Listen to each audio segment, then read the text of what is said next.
This is Fortune's Wheel, a podcast history of the late Middle Ages. I'm your host, Jonathan.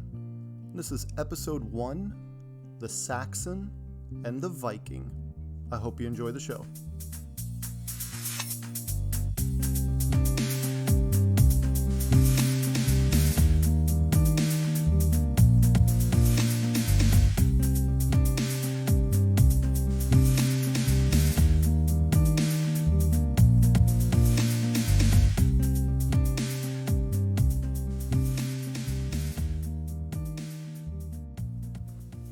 It must have been jarring to hear the news, so close to the time of celebration of peace between the various English kingdoms and the Normans, that a contingent of Viking raiders were menacing the southern coastline near Kent.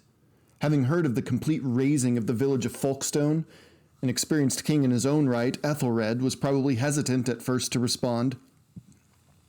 Despite the unfortunate nickname, a name that wouldn't come until over a century after his death due to a somewhat comical error in translation.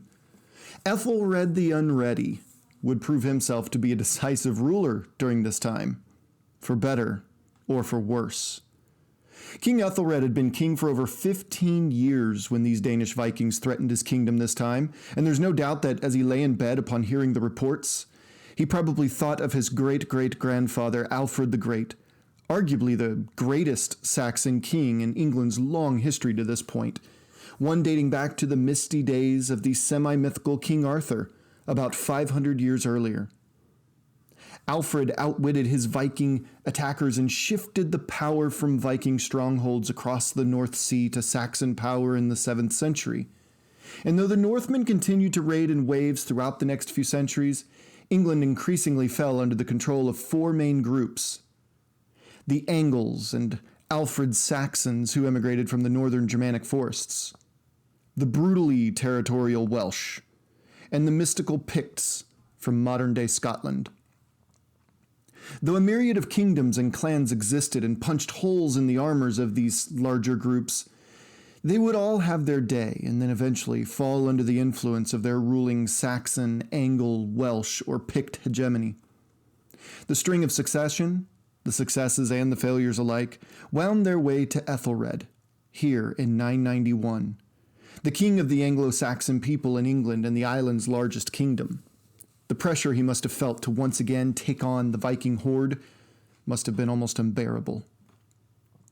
Or, as his legacy sometimes shows, he was oblivious to the pressure, thinking he would overcome as all great kings do. This is where history isn't as clear as we'd like it. On the one hand, some accounts show Ethelred to be a capable leader. However, there are some reports, coupled with the posthumous pun of a nickname, that paints him in a negative light, which will soon be revealed. The facts of the matter are this. One of the largest invasion fleets the island had seen in some years, certainly since Ethelred had wrested the crown from his half-brother, but that's a different story altogether, was spotted off the coast. It was likely, but not confirmed by historical records at the time of this recording, that the chieftain who led this force of raiders was a man named Olaf Tryggvason, the future king of Norway.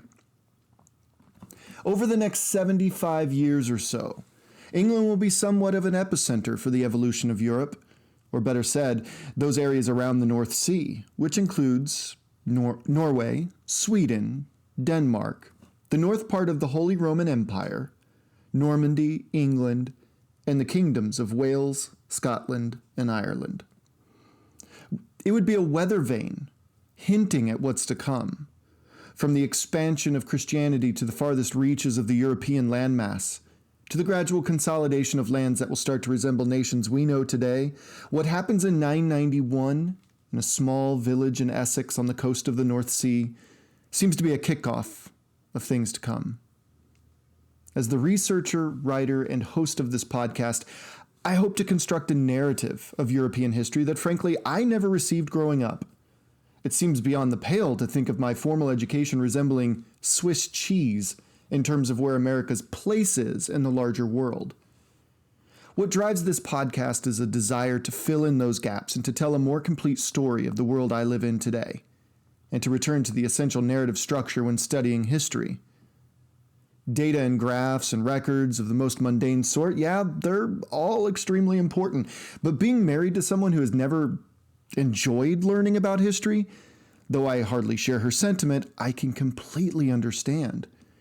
History's taught like an almanac, a timeline of events with an insufferable focus on what I've heard called great man history.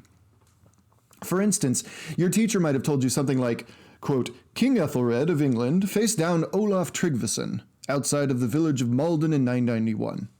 The Vikings won.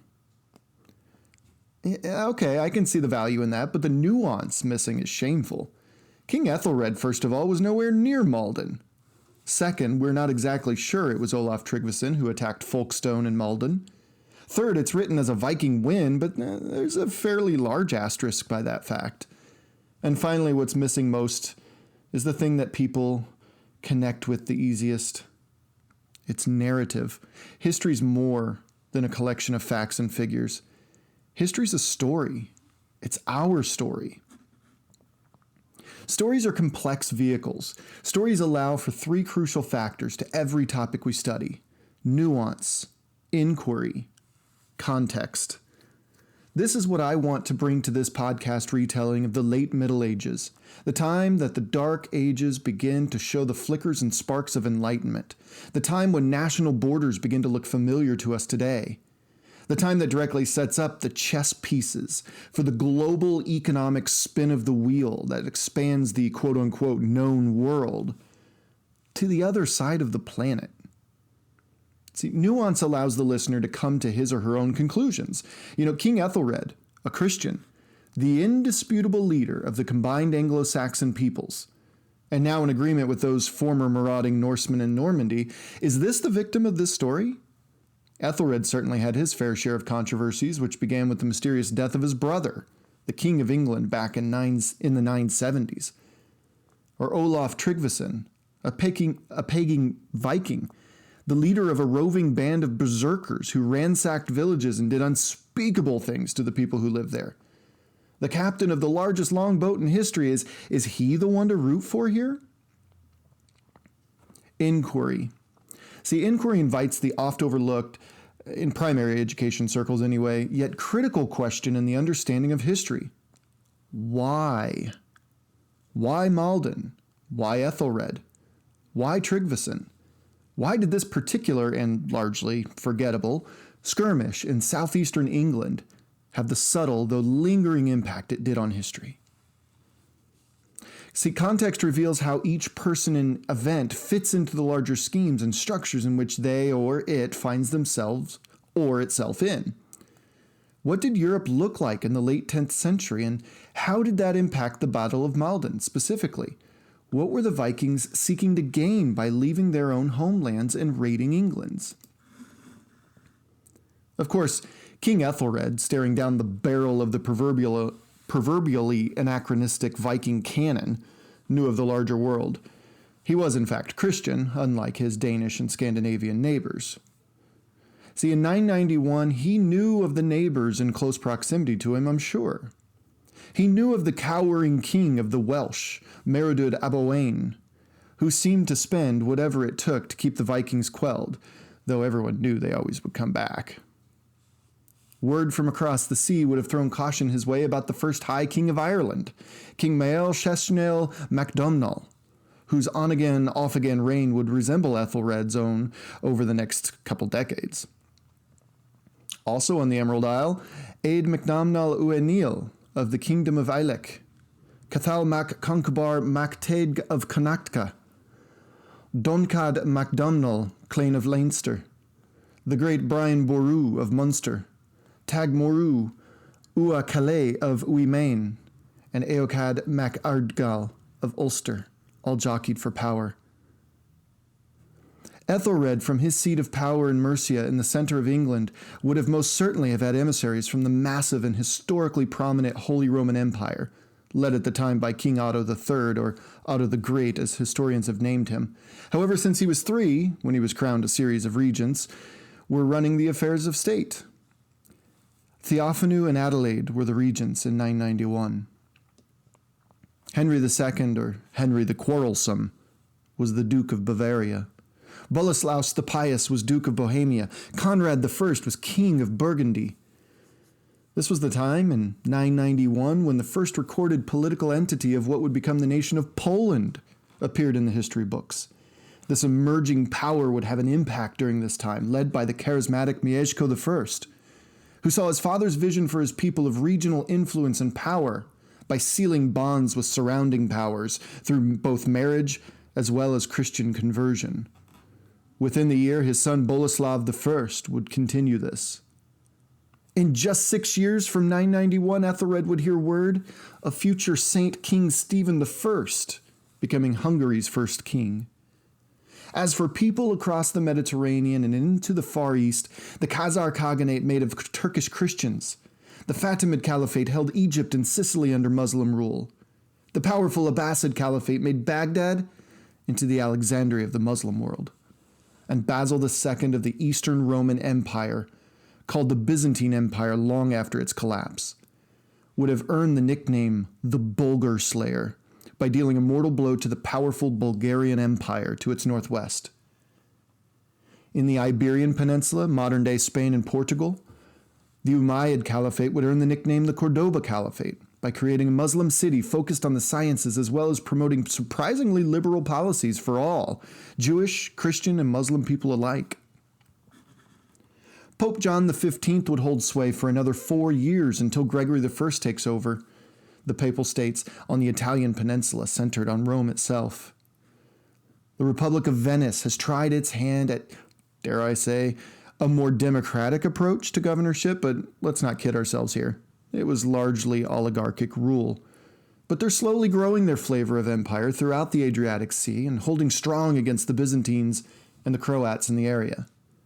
And Vladimir the Great was Grand Prince and ruler of the soon-to-be very influential Kievan Rus in modern-day Russia and Ukraine. There are so many on this list that Ethelred may never have heard of, even if he'd known of their lands and kingdoms. And let me just say, this is hardly a comprehensive list, too, as I skipped over the myriad of warlords, chieftains, dukes, doges, margraves, counts, princes, queens, generals, and other kings who are all jockeying for position throughout the Western world. However, Ethelred was living in a fantastically diverse and ever-changing Europe. Every one of these leaders mentioned would have collectively monumental impacts on the future of not only their kingdom or duchy or march or republic or empire, but on the continent as a whole, all the way up to the present day. Modern Europe traces its roots, at least in its most obvious sense, to this time period. Truthfully, there's no single event or year or even century that marks that turning point from pre-modern to modern, just as there was nothing of the sort that transitioned from the classical period to those of the Dark Ages. Europe has been gradually evolving for millennia. And however, one can see the change when looked at from 1,000 years distance, which is my hope for this podcast. I personally find gaping holes in my understanding of the time period between the fall of the Western Roman Empire in the mid-400s to exactly 1492, the year in which, for the American primary student, quote-unquote, history begins. I seek to upend this assumption that the Dark Ages through the Renaissance are viewed as my home state in the United States, deep in the heart of the continent, is viewed. The term used for us is flyover states, and connotes a sense of, sure, there are people down there living lives, farming, doing business, but in the larger view of the world, it doesn't altogether amount to much in the grand scheme of things. At first, I sought to remedy this by reading about great events through the Middle Ages. Again, a period I was inadvertently trained to overlook for lack of importance. I read all about the fall of Constantinople, which led me to the Ottomans. This, in turn, led me to the caliphates, and in my reading I would hear names like Avicenna and Averroes and St. Thomas Aquinas and St. Augustine. I thought, there's an entire library full of information about the Middle Ages I had been unaware of. I felt jokingly that I'd discovered a whole new epoch of history that nobody really knew about. Eureka! You know? What could I do with this information, though? Everyone needs to know this stuff, is what I decided. I'm just going to do a podcast and I'm going to share the story. Certainly, my American-centric view of the world isn't so naive as to think that the rest of the world overlooked these periods, so I started reading original text to get the full story, and not just those filtered interpretations. For every Dan Jones book, which I enjoy, I would complement it with a venerable bead, for instance. To be sure, I'm finding the Middle Ages an incredibly complex time period, despite what some history books might say. The sheer number of moving parts, the people, the armies, the missionaries and their conversions, the land grabs, the treaties, the agreements, the economic experiments, it's staggering. And there's no doubt that I will fail to explain it all. My purpose in this podcast is to, again, narrate. Offer a retelling of its most important parts in a compelling and entertaining and informational way. History is our story, and it is all worth telling. Yes, even the parts that are unsettling or downright jarring. I promise I will discuss tough subjects that today's sensibilities would certainly find abhorrent. However, I will try my best to keep the language as clean as possible so as to reach as wide an audience as I can. Better to leave out a word than to alienate an entire group of listeners and learners. There is also a certainty of me completely leaving out a group's history. This is a matter of narrative flow, more than a matter of bias. I enjoy learning about all peoples, even though I do not share certain traditions, values, or norms with them. I guess what I'm trying to say is that though I really appreciate podcasts like Peter Adamson's Philosophy Without Any Gaps, I simply cannot fathom tying in every single minuscule person of note or event throughout the Middle Ages in any interesting way. The subject matter simply doesn't hold up in my opinion. No, I can only strive to create a podcast that tells an interesting story for fans of history and storytelling, only hoping that I can reach the quality of Mike Duncan's work on the history of Rome and his revolutions, while not neglecting the thinkers of the day who quite literally authored the medieval mind. Stephen West's Philosophize This comes to mind, and again, narration. History should not simply be reduced to bullet points. I'm not teaching to a test here, per se. I'm seeking to tell a story, and my favorite stories are not only vastly descriptive in world building, but also rich in characterization. I want to care. History's hard for those who find it hard to care, but these same people will binge watch a fantasy epic because of the characters, crying over them and thinking about them for years afterward. Why can this not be the same for our ancestors' stories? Like, say, King Ethelred, who shadily usurped the throne from his popular brother, only to be labeled the unready by later chroniclers. Was this fair?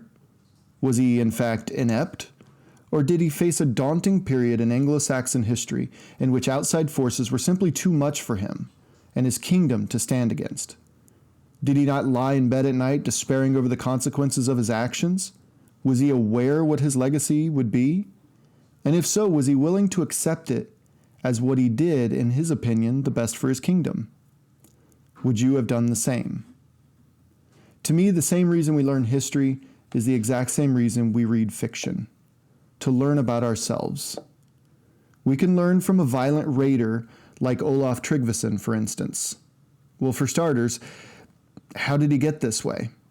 Was every Viking man violent simply by being Viking? Vikings were an interesting bunch, for sure. On one hand, for a full millennia, they were seen as nasty, hairy, brutish pagans who were bloodthirsty and saw no value in human life. They pillaged, they murdered, they did the unspeakable to the most vulnerable, they carted off victims to be enslaved. Make no mistake, though a simplified version of them, there's a lot of truth in that description, but it was hardly a full picture of the typical Viking. Though they rarely made too many friends where they went, the age-old stereotype is quickly becoming, well, outdated. Over the last several decades, due to archaeologists doing their due diligence with newly discovered sources, the accepted history of Vikings is not being apologetic for their actions, but it is being adjusted for the nuance they deserve. Scandinavians had a rich cultural texture to them, complete with compelling mythological stories about elves, giants, gods, goddesses, monsters, and the end of a world that rivaled all those other apocalypses told around fires and in holy buildings around the world. They were farmers and fishermen largely. Viking settlements were just that, settlements. In fact, England had many of these settlements, predominantly in the north and modern-day Scotland. They traded with their Anglo-Saxon, Welsh, Irish, and Pict neighbors. Their settlements were places to raise families and participate in festivals and rituals, and they helped out their community members in need. In fact, the number of misleading representations continues to pile up on these people. For instance, they never wore helmets with horns on them. It was a mistake made by a late Middle Ages monk in one of the historical accounts written about them, and not until decades after the event. And speaking of those who wrote about the Vikings, they consequently were the people who were just raided. They say that history is written by the victors, but unfortunately for the Scandinavians, that's not the case. Since, as we've learned, they rarely wrote down anything, those whom they affected wrote their history for them. And it's pretty safe to say that what was written wasn't painting them in a very good light. Granted, any kind of raider, especially one who suddenly appears spanning the entire horizon at the break of dawn and sets your town ablaze, steals your valuables, drives a sword through your husband's throat, and carried off women, children, and able-bodied young men to become slaves, are certainly up for being called barbaric at best. But we also have to consider again who was writing down these accounts. The accounts focus mainly on these horrible raids that left a charred wound not only on the lands they visited, but also in the very hearts of the cultures and communities they raided. As a mere example of this larger cultural group of Scandinavians, Olaf Tryggvason, the man who quite possibly finds himself leading 90 ships full of raiders on Northey Island, just a mile east of the village of Malden in 991, he has a life story shrouded in the typical Viking mystery most of them have. One early version states he was either born in the Orkney Islands in the far north of Scotland, or he was carried there at a very early age by his mother, who was fleeing from her husband's murderers. This version says that he, like Ethelred, was born around the mid-960s, and with royal blood in his veins. But when compared to later stories of Olaf's childhood, they divert sharply from these earlier accounts. We still see his mother evading her husband's murderers, employed by the new king of Norway, Harald Greycloak, who had just usurped the throne of Hakon the Good in the early 960s. But instead of Olaf making his way to the Orkney Islands, this later version's Olaf ends up in Kievan Rus territory, an area in what is now Eastern Europe, much of which would evolve into Russia in the next few centuries. This is quite a shocking diversion from earlier versions, to say the least, which cast doubt on their validity. To entertain these later versions, however, which I have to admit are compelling to entertain, we find a very young Olaf with a more royal connection than the earlier versions, as mentioned. An important narrative for great leaders at that time that offered a sense of legitimacy to their legacy of greatness. Olaf's supposed uncle Sigurd held allegiance to the King Valdemar of Novgorod, who also held the title of Prince of the Kievan Rus, or as history has now recorded him, Vladimir I or Vladimir the Great. And well, we'll hold off for a moment on Sigurd. This saga shows a violent past, complete with Olaf's ship failing to make it to their destination when he was young, having been boarded by another group of Vikings. Olaf gets sold into slavery, and one day, maybe a year later, in a market, he was asked who he was. Olaf, maybe 5 or 6 at the time, told him the story and who his father was. And it turns out that the man he was talking to was Sigurd, his uncle. Strange bit of luck, almost as if it were something you'd read and say, an account written later to bolster the claim to historical importance. The truth, it may never be known, I suppose. From gaining prominence in Novgorod as a highly respected military leader and a close friend of King Valdemar, over the coming years to an unexpected shunning by the king, his escape from Kiev, and his royal marriage to Queen Gera of Wendland in 982 in the forests of northern Germany, just south of Denmark. This crazily detailed saga of Olaf Tryggvason's life can unfortunately only be entertained as legend and not as truth.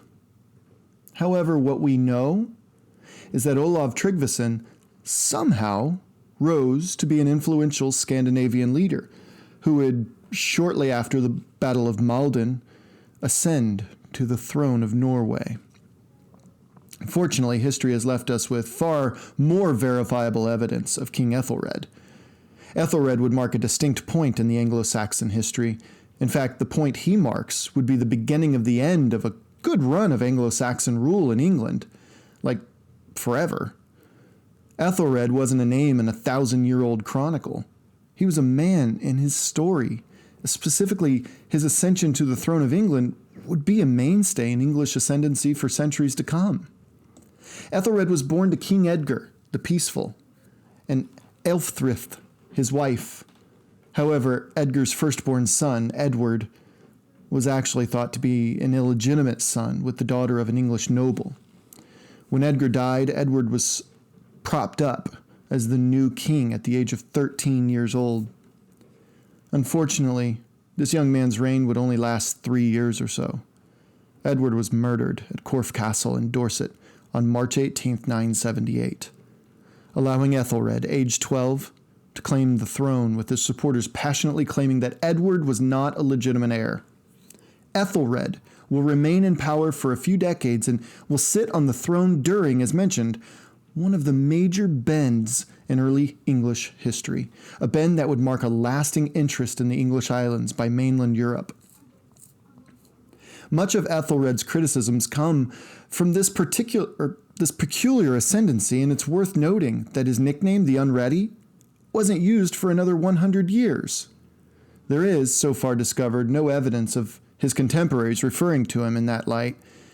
It most likely was attributed to him after history has had its way with his reign, which, as we'll see, his reign will usher in a new lasting era in English history. As Olaf Tryggvason was manning the guard under King Voldemar, Ethelred was just getting his feet wet in the arena of English politics. At only 12 or 13, Ethelred relied on his mother to help run the affairs of the state until he was old enough. And in early England in the 980s, this threshold for a young monarch was age 15, called majority. The reins were handed over just as the peace that Ethelred's father had started, the peace started to wane. A series of minor coastal raids were occurring by Danish Vikings in England, in places like Cornwall, Dorset, and Cheshire, slowly ebbing away at the reclamation of Danelaw, established a few decades earlier by his father, King Edgar. See, King Edgar did a masterful job taking back areas of the English mainland that were under Danelaw, a term simply meant to distinguish between those lands under Danish control and those not under Danish control. These preliminary raids in the early 980s wouldn't have made such a huge impact on England, but they would mark Ethelred's reign as one in direct opposition to the Kingdom of Denmark, as well as open the door to diplomatic relations, sometimes suspect and sometimes amiable enough, with Normandy across the English Channel. This relationship with Normandy would come to a monumental head within the century. Tensions between Ethelred's court and the Norman court quickly became strained due to Richard I of Normandy's permission to Danish Vikings to use Norman coastal settlements as respites before crossing and raiding English towns. These tensions would herald the Pope's insistence of peace, which was reached in Rouen in 991, but it might have come a smidge too late. One account shows Olaf Tryggvason deeply entrenched in the court of Dublin during the 980s, and another account has him sailing through the Channel between England and the mainland during that time as well. There's no source I have personally found that confirms this, but it can be considered a possibility that it was, in fact, Olaf Tryggvason who led the series of attacks on England, with the passing consent of Richard I of Normandy to use his ports as safe havens. We cannot forget that the Normans in northern France were originally settled by, quote, Norse men, centuries before, so though it may not be official at times, we can assume a genetic understanding between Normandy and other Scandinavian nations existed. The one piece of evidence that lends this credit is that the records called the Anglo-Saxon Chronicles, an account begun under Ethelred's ancestor Alfred the Great 2 centuries before, and periodically updated for another 3 or 4 centuries by various authors. See, this claims that an Olaf was passing through the English Channel in the early 990s with a band of Vikings. Otherwise, if this is untrue, we really have no idea who the Viking leader was who led these raids. But after a 6 or 7 year break through the 980s, the raids picked back up in 991, beginning again in Folkestone along the southern coast of England directly across from Normandy. Folkestone suffered a terrible attack, among other small communities in the area. Then, at the mouth of the River Blackwater in Essex, a fairly large Danish contingent of 90 ships and up to 4,000 battle-hardened men made landfall at a small island just yards from the English mainland. This was Northey Island, and there was a naturally raised path of earth between the waves that, depending on the ebb and flow of the tide, one could walk across without much worry of being swept away. 1 mile to the west, the peaceful town of Malden was bracing for the worst.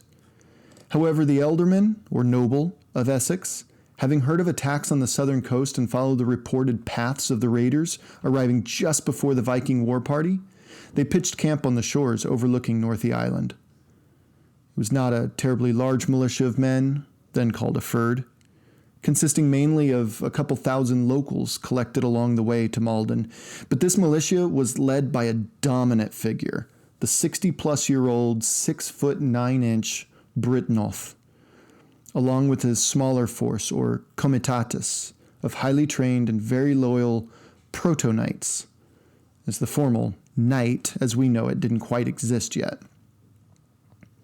The odds were not in Britnoth's favor. The Vikings, well, were Vikings after all. They were battle-hardened and ready for just another in a series of raids on a defenseless English town. When we pick up this story next week, let's begin with this image. It's probably a bit on the romantic side of things, but let's humor the storyteller anyway here. 2 leaders of men staring across a potential battlefield at one another, as the men behind them are readying for the bloodshed that awaits. But history has a way of lending freedom to the imagination. This podcast is a celebration of this, and when we pick this story back up, we will enter into the carnage of a typical Viking engagement when the defenders decide to rise up.